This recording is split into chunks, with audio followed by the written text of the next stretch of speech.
السلام علیکم ورحمۃ اللہ، ویلکم ٹو ریئلٹی آف اسلام۔ میں ہوں محمد عدنان۔ آج کا یہ ٹاپک بہت زیادہ امپورٹنٹ ہے، وہ اس وجہ سے کہ ڈاکٹر فرحت ہاشمی صاحبہ کے بھی بہت لوگ فالوور ہیں، اور کچھ لوگ ان کے درس قرآن اور ان کی کلاسز بھی لیتے ہیں، اور ڈفرینٹ واٹس ایپ کے گروپس بھی ہیں جس میں ان کی جو اسٹوڈنٹس ہیں وہ لوگوں کو لاتی ہیں کہ آپ اس گروپ کو جوائن کریں اور ہمارے ساتھ اٹیچ ہوں، اور ان کا لودھا کے نام سے غالباً ایک کوئی انسٹیٹیوٹ بھی ہے۔ لیکن آج کی جو ویڈیو میں آپ کے ساتھ شیئر کروں گا، اس میں بہت ہی زبردست دو امپورٹنٹ پوائنٹ ڈسکس کیے گئے ہیں۔ ایک تو امپورٹنٹ پوائنٹ ہے ڈاکٹر فرحت ہاشمی صاحبہ کے ریلیٹڈ، اور جو دوسرا پوائنٹ ہے وہ ہے اللہ پاک کو نبی کریم صلی اللہ علیہ وآلہ وسلم نے معراج پہ دیکھا یا نہیں دیکھا۔ تو پہلے یہ ویڈیو دیکھ لیتے ہیں، پھر اسی سے ریلیٹڈ کچھ آپ کے ساتھ گپ شپ بھی کرتے ہیں۔ بسم اللہ الرحمن الرحیم۔ ڈاکٹر فرحت ہاشمی کے لیکچر سننا۔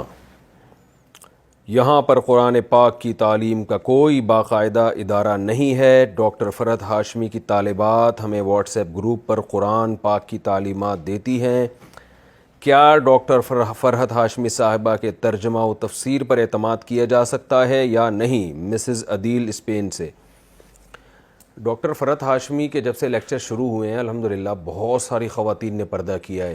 میں ذاتی طور پہ جانتا ہوں بہت ساری خواتین قرآن سے دلچسپی پیدا ہوئی ہے، اور آگے انہوں نے قرآن کی تعلیمات کو عام کیا ہے۔ یہ فائدے بہت ہیں، تو اس لیے سنیں آپ ضرور، انشاءاللہ اللہ نے چاہا تو فائدہ ہوگا۔ اب تک کوئی ہمیں ایسی تفسیر پر کوئی چیز نظر نہیں آئی جو شریعت کے خلاف ہو۔ لیکن یہ بات ضرور ہے کہ مسائل جو ہے نا، فقہی مسائل، وہ ریلائبل مفتی سے پوچھنے چاہیے۔ آج کل مسئلہ یہ ہے کہ جو آدمی واعظ و نصیحت کا کام شروع کرتا ہے یا درس قرآن کا، وہ لوگوں کو مسائل بھی بتانا شروع کر دیتا ہے، چاہے مرد ہو یا عورت ہو۔ یہ ایک چیز معاشرے میں پھیل گئی ہے، تو ہر چیز کے اہل ہوا کرتے ہیں۔ تو جب آپ کو کوئی فتویٰ چاہیے تو پھر اس میں آپ کسی ریلائبل دینی ادارے کے کسی مفتی سے، جو پراپر جو فتوے کا کام کر رہے ہوں عرصہ دراز سے، تو ان سے پراپر فتویٰ لینا چاہیے۔ مسائل کے معاملے میں کسی بھی صرف مذہبی اسکالر ہونا کافی نہیں ہے، کوئی بھی ہو، فرحت ہاشمی کی بات نہیں کر رہا، کوئی بھی ہو، تو صرف اسکالر ہونا کافی نہیں ہے۔ وہ اکثر ہم نے دیکھا ہے لوگ اس میں غلطی کرتے ہیں۔ ایک مشہور اسکالر ہیں، درس قرآن دیتے تھے، وہ ایک صاحب مجھے ملے اور کہنے لگے قسطوں کا کاروبار کیسا ہے؟ میں نے کہا جائز ہے بالکل، ایک چیز کیش پہ مہنگی ہوتی ہے اور ادھار پہ کیش پہ سستی ہوتی ہے، ادھار پہ مہنگی ہوتی ہے۔ انہوں نے کسی اسکالر کا نام لیا کہ وہ تو بڑا اچھا درس قرآن دیتے ہیں، انہوں نے کہا یہ بالکل ناجائز ہے۔ تو میں نے کہا نہیں، ایسا نہیں ہے، وہ اسکالر تھے اپنی جگہ، درس قرآن بھی اچھا دیتے تھے، مسائل کا علم نہیں ہوتا، ہر چیز کے ایک اہل ہوا کرتے ہیں۔ تو یہ جو قرآن مجید میں آتا ہے احل اللہ البیع وحرم الربا، کہ مشرکین نے کہا کہ انما البیع مثل الربا، جب سود حرام ہوا ہے نا تو مشرکین نے کہا یہ جو بیع ہے، خرید و فروخت، یہ بھی تو سود جیسی ہے۔ تو بعض مفسرین نے لکھا ہے کہ وہ قسطوں کی کاروبار ہی کے بارے میں مشرکین نے اعتراض کیا تھا کہ اگر آپ سود کو حرام دیتے ہیں تو قسطوں پہ بھی تو چیزیں مہنگی بکتی ہیں۔ تو اس کے اللہ نے کیا جواب دیا؟ احل اللہ البیع، بھائی وہ خرید و فروخت کا معاملہ ہو رہا ہے، وہ جائز ہے، اور سود کا معاملہ وہ حرام ہے۔ تو اللہ نے فرق رکھا ان میں، ایک کو حلال قرار دیا، ایک کو حرام قرار دیا۔ تو مسائل کے معاملات میں جو آج کل جو بہت سارے اسکالرز یا درس قرآن دینے والے لوگ ہیں، جب تک وہ ریلائبل مفتی نہ ہو، کسی دینی ادارے سے پراپر فارغ نہ ہو، کسی مفتی کی نگرانی میں فتوے کا کام نہ کیا ہو، اس وقت تک مسائل نہیں پوچھنے چاہیے ان سے، خاص طور پہ جو پیچیدہ مسائل ہیں یا اختلافی مسائل ہیں، ان میں اکثر یہ حضرات غلطی کر جاتے ہیں۔ کیا سفر معراج میں دیدار الہی ہوا تھا؟ کیا قرآن و حدیث سے اس بارے میں کوئی روشنی ملتی ہے کہ معراج کے سفر میں رسول اللہ صلی اللہ علیہ وسلم نے اللہ تعالیٰ کو اپنی آنکھوں سے دیکھا تھا یا نہیں؟ کامران شیخ، سعودی عرب سے۔ دیکھیں، اس پہ دلائل سے تو میں بعد میں کسی وقت ریکارڈ کروا دوں گا پوری تفصیل سے، لیکن اس میں دونوں رائے ہیں علماء کی۔ بعض علماء کہتے ہیں نبی صلی اللہ علیہ وسلم نے اپنی آنکھوں سے دیکھا تھا، بعض کہتے ہیں نہیں دیکھا تھا۔ میری نظر میں جو دوسرے دلائل ہیں وہ زیادہ قوی ہیں، کیونکہ حضرت عائشہ نے بھی نفی کی ہے اس کی۔ نور انا اراہ، خود آپ سے حدیث سے میں ثابت ہے، نبی صلی اللہ علیہ وسلم فرمائے نور تھا، میں کہاں سے دیکھ سکتا تھا؟ اور اس دنیا کی آنکھوں سے تو قرآن مجید میں بھی ہے لا تدرکہ الابصار وہو یدرک الابصار، کہ اس دنیا کی آنکھوں سے اس دنیا میں دیکھنا ممکن نہیں ہے۔ معراج پہ جب آپ صلی اللہ علیہ وسلم گئے، وہ تو اسی عالم میں گئے ہیں، عالم خواب میں یا عالم ارواح میں تھوڑی گئے، وہ تو انہی آنکھوں کے ساتھ گئے۔ بہرحال دوسری طرف بھی دلائل ہیں، لیکن میری رائے میں زیادہ قوی دلائل اس طرف ہیں کہ دیکھنا ثابت نہیں ہے۔ حضرت موسیٰ علیہ السلام نے خواہش ظاہر کی تھی، مگر یہ کہ اللہ تعالیٰ نے پہاڑ پہ تھوڑی سی تجلی ظاہر کی اور موسیٰ کو بتا دیا کلیم اللہ کو، لن ترانی ہے موسیٰ، تو نہیں دیکھ سکتا مجھے کسی قیمت پہ، لن ترانی کو ہرگز یہ ممکن نہیں ہے۔ تو آخرت میں دیدار ہوگا اللہ تعالیٰ کا اور ہم ان آنکھوں سے دیکھیں گے۔ اس وقت جو اللہ ہمیں آنکھیں دیں گے اس میں اتنی طاقت ہوگی کہ وہ اللہ کے دیدار کو برداشت کر سکیں۔ دنیا کی آنکھوں سے دیکھنا قرآن و سنت سے پتہ چلتا ہے کہ یہ ممکن نہیں ہے، لیکن بہرحال اگر کوئی دوسرا قول بھی اختیار کرتا ہے، اس کی رائے میں وہ زیادہ قوی ہے، تو اس میں گورنمنٹ کی طرف سے کوئی پابندی نہیں ہے۔ ان چیزوں میں ہمیں لڑنا نہیں چاہیے۔ اور یہ بھی ہے کہ میں نے ایک دفعہ پہلے بھی اس پر بیان کیا تھا کہ میں نے جو دلائل دونوں طرف پڑھے ہیں تو میرا اپنا رجحان اسی طرف ہے کہ دیکھنا ثابت نہیں ہے۔ تو بعض لوگوں نے گستاخی کا فتویٰ لگا دیا میرے اوپر کہ ان کو تو پتہ نہیں معاذ اللہ نبی سے کیا، معاذ اللہ ان کو تو نبی سے محبت ہی نہیں ہے، یہ تو نبی کی فضیلت کے ہی قائل نہیں ہیں۔ او بھائی، نبی کی فضیلت جو قرآن و سنت سے صحیح احادیث سے ثابت ہوگی، نبی نے بتایا ہوگا، ہم اس کے قائل ہوں گے نا۔ اگر میری رائے میں کوئی بالکل بے غبار اور واضح حدیث نہیں ہے اس بارے میں، دیدار کے بارے میں، تو اس میں توہین کی کہاں سے بات آ گئی؟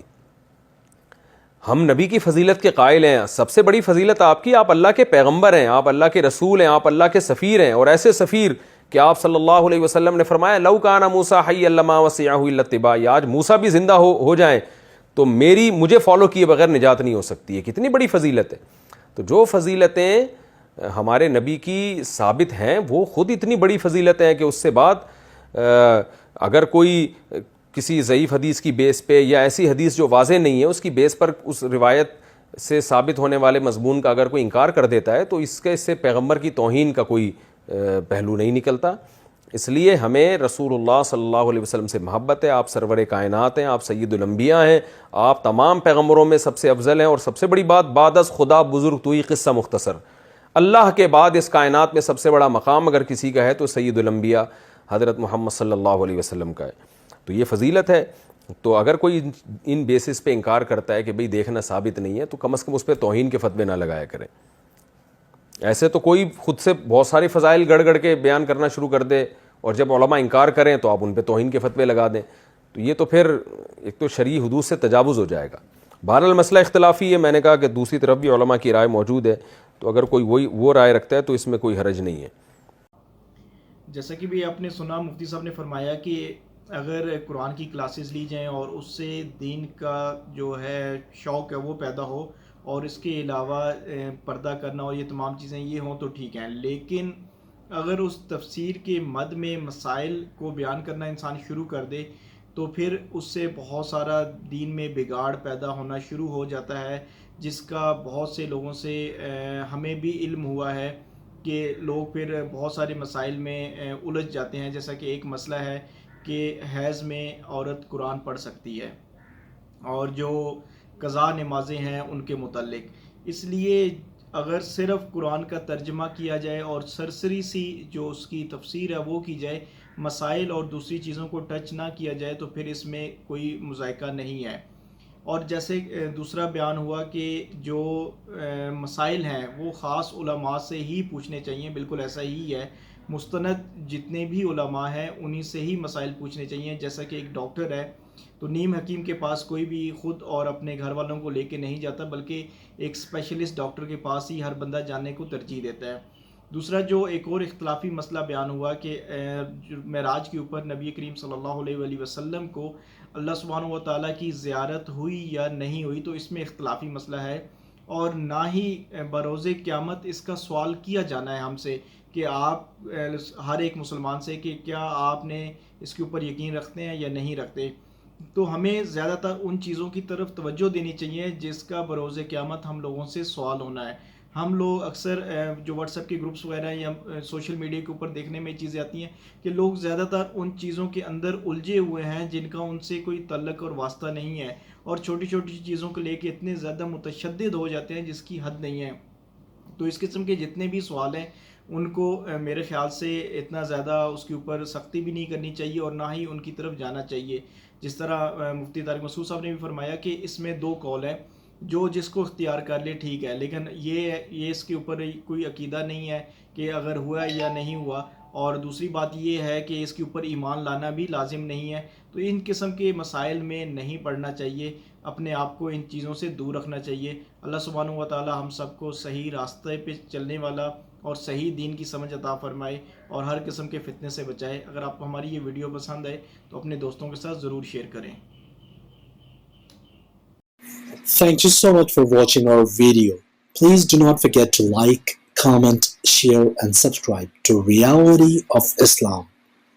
ROI کی سپیچز کو سبسکرائب کر کے بیل آئیکن پر ضرور کلک کریں. جزاک اللہ.